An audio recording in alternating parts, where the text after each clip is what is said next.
لو أنزلنا هذا القرآن على جبل لرأيته خاشعا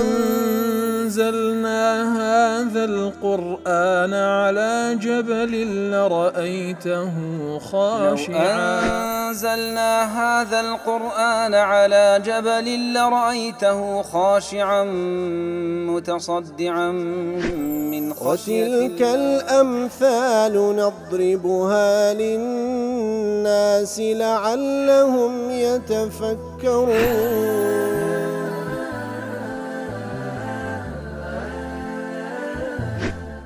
الحمد لله والصلاة والسلام على رسول الله وعلى آله وصحبه ومن والاه. السلام عليكم ورحمة الله. برزان خوش حالم لواني 1394 لواني كاين تفسير قرآن بيروز بيم وخزمتان فمبست رزامن دي رب العالمين وهي وادان مئوي آزي السودي لور بقرن. أعوذ بالله من الشيطان الرجيم. بسم الله الرحمن الرحيم. وقد مكروا مكرهم وعند الله مكرهم وإن كان مكرهم لتزول منه الجبال. بەڵێ خۆشەویستان لە کۆتە ئاەتەکانی سوورەتی ئیبراهیم عەلەیهی سەڵات وەسەلام ڕەب العالەمین لە چەند ئاەتێک لە پێش ئەو ئاەتە باس لە کەسانێکی بێ باوەڕ دەکا کە هەرچەندە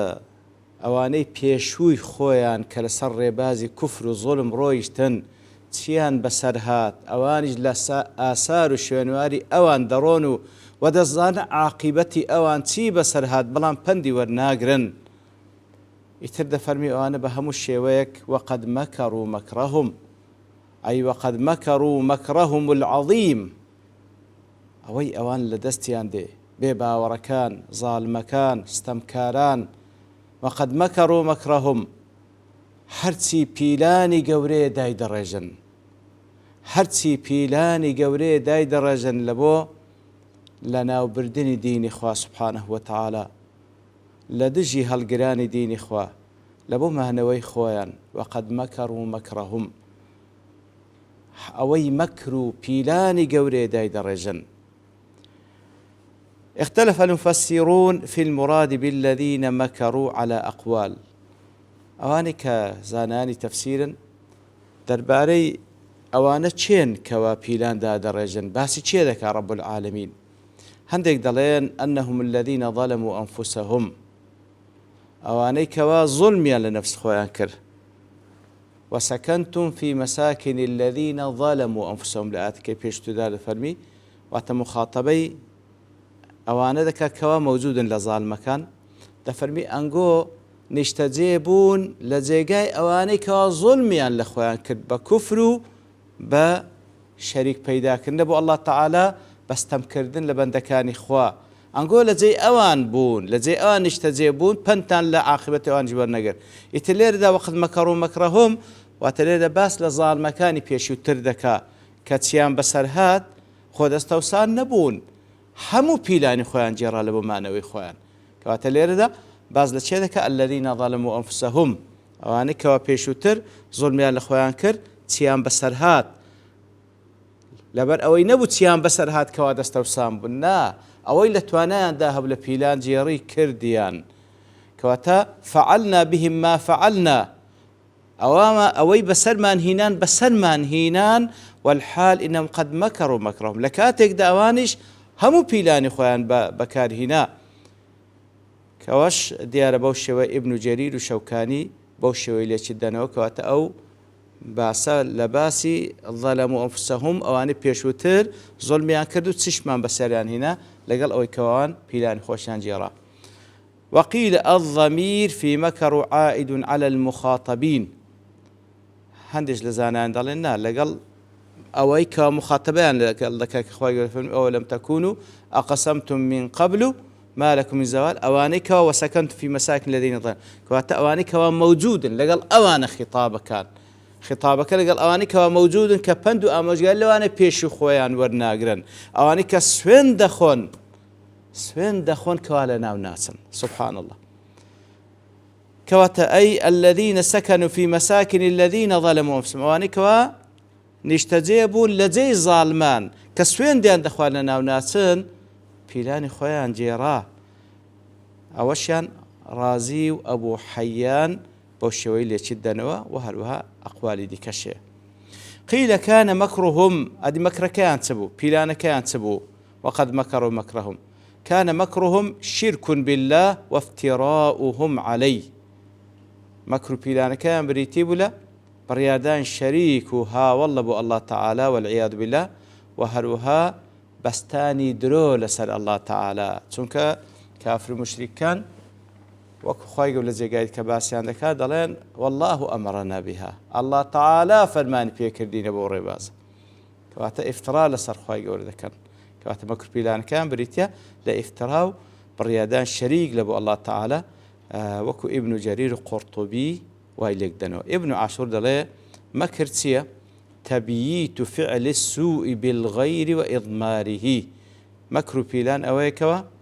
بە شەو پیلانێکدا بڕێژی پیلانی خراپ لە دژی کەسێک و بە شاراوەییش ئەوە پیلانە واحدی لەوە جیز دەڵێ وقد مكروا مكرهم مەکرەکان بریتە لە چی مكرهم بالنبي صلى الله عليه وسلم پیلانیان لە دژی پێغەمبەر صلى الله عليه وسلم وما هموا به من قتله أو نفيه ئەوەی کەوە ئەوان خۆیان لە ئامادە کرد لەوەی بیکوژن یان شاربەدەری بکەن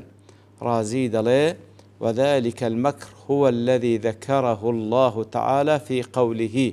أو مكره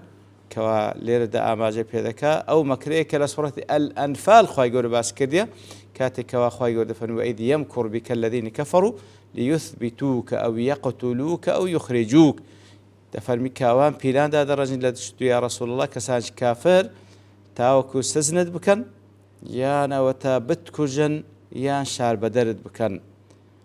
وهذا على اعتبار أن الضمير في مكر عائد على قوم الرسول صلى الله عليه وسلم إتر مكر بيلان درباري بتايبت كافر كان كرجي پیغمبر صلى الله عليه وسلم طبعا تك أوان غير أوان جدقريتو همو أواني أو صفتان لديتزي كظالما نشتجين لزيقا لبيشوان ظالم هبوا بندو آمجقالان لورناقر إتر پیلان دا درجن لدجي پیغمبر صلى الله عليه وسلم لدجي ديني پیغمبر صلى الله عليه وسلم لدجي هالقراني پیغمبر صلى الله عليه وسلم لا مفتاح دار السعادة ابن القيم دالله سمي جزاء المكر مكرا خوي قرد فرمي وعند الله مكرهم كواتا لبرامبر مكر بيلانش أين مكر هي تنبيها على أن الجزاء من جنس العمل لو يا خوي قرد سبحانه وتعالى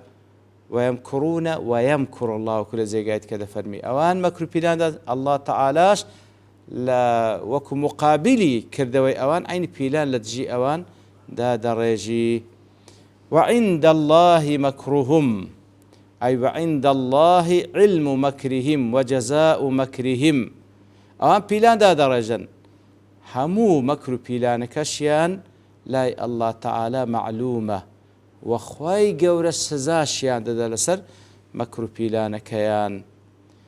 وعند الله مكرهم وإن كان مكرهم لتزول منه الجبال ليرة دا بسان قراءة خين رأيتوكوا تأثير لمعنى كيدك قراءة وإن كان مكرهم لتزول منه الجبال لتزول أو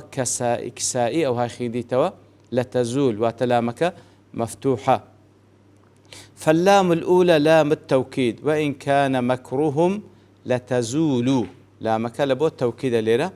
والمعنى قد كاد مكرهم العظيم يبلغ من شدته إلى إزالة الجبال وإن كان مكرهم لتزول منه الجبال واتا بيلاني هند قوريان دانابو لقوريي بيلان كانوا لتنديو بتويتي بيلان كان خريكة سياي بيلادتي وقيل المعنى ولو كان مكرهم يبلغ في الكيد إلى إزالة الجبال يعني بو ما ناش لي دراتو بو شوي هندب اگر بيلان كان هندا توكمو بهز بي اي هندي بي كواتسياي لجي خوي بزوليني لقل اوش فلن يزيلوا دين الله بتوانا بمكر بيلانشي او توكما چیا لە جێ خۆی لا بدەن و بزولێنن بەڵام ناتوان دینی الله تعالى لە جێ خۆی لا بدەن ناتوانن دینی الله تعالى لەناو ببن فإن الله ناصر دينه الله تعالى دینەکەی خۆی سەردێخی ئەوە قراءەیەکەوە کسائی خوێندیتەوە بە لا تزول منه الجبال قراءەی کەوا غەیری کسائی کە باقی قوڕائیت کە پێیان خوێندیتەوە لتزول منه الجبال واتا لامك مكسورة فاللام الأولى لام الجحود ليردا أو لا تزول منه الجبال وتمال بالتوكيد لامك والله ليردا بتلام الجحود بمعنى أي ما كان مكرهم لتزول منه الجبال وإن كان مكرهم لتزول منه الجبال لتزول أي لا مكلب وجحودة واتهرت سند بيلاني بهز دابنين خوناتوان سيال زي خوي لابدن خوناتوان سيال زي خوي لابدن والمعنى ما كان مكرم ليزول به أمر النبي صلى الله عليه وسلم وأمر دين الإسلام لأن ثبوته كثبوت الجبال الراسيات سبحان الله كواتهرت سند بيلانيان بهز بي ناتوانن فرماني الله تعالى دين إسلام لەناو ببن بەو پیلانەیان لەبەر ئەوەی جێگیری و قایمی و خۆڕاگری ئەو دینە کە ثبوت الجبال الراسيات وەکو خۆڕاگری چیای گەورەیەکەوە ڕەجی داکوتایە لەناو بەناخی زەویدا چوتە خوار أي وما كان مكر الكفار بالذي تزول منه الجبال كواتا پیلان و کەیدی کافران ناگاتە ئەو حەدەی هەرچەندە بەهێزیش بی چیا لە جێ خۆی لا بە لضعفه ووهنه لەبەرەوەی هەرچەندە بەهێز بی بەرامبەر بەلادانی چیە دەستەوسانە و بێهێزە ولو كان مكرهم تزول منه الجبال ئەوەش بە معناکەیت کە ئەگەر پیلانەکان هەندە بەهێزیش بی چیا لە جێ خۆی لا بدا فلن يستطيع أيضا إبطال دين الإسلام أجر هنده بهيزيش بي بتوان تيال زي خوي لابد بلام ناتوان ديني الله تعالى لناو بنو إبطال بكنو لبرو فإن الله ينصر دينه الله تعالى ديني خوي بسد يخي ابن عاشور ضل ولام لتزول لام الجحود أيش تأكيد لو ذكاته وإن كان مكرم لتزول منه الجبال لا مكان لبو جحوده أي وما كان مكرهم زائلة منه الجبال هرسند بيلانيان بهز بنات وين سيالابدا وهو استخفاف بهم ترخواي قور السكايتيان بيدكا ليس مكرهم بتجاوز مكر أمثالهم هرسند بيلان دابرجن خول بيلاني بيش خوان بهستر نابي وما هو بالذي تزول منه الجبال يتر بيلانشان أونية كواتسيا إلا سيخوي بيلاكوي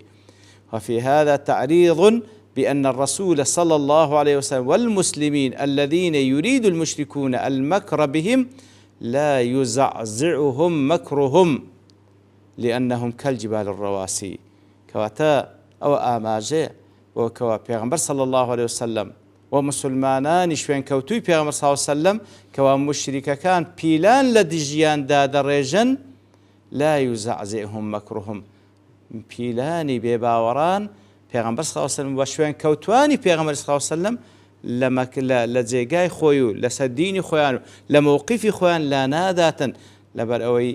لانهم كالجبال الرواسي پیغمبر صلی الله علیه و سلم وشوين كوتواني راستقيني پیغمبر صلی الله علیه و سلم وكوتيا رجيان دا كتالا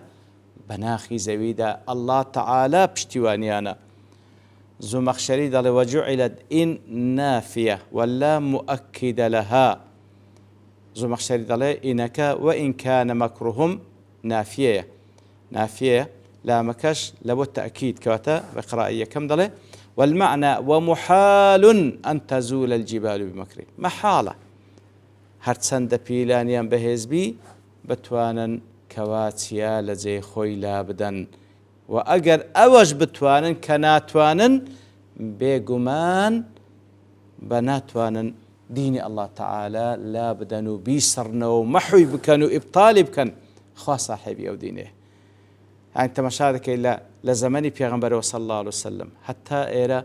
حتى كو استا کە 1444 ساڵی هیجریە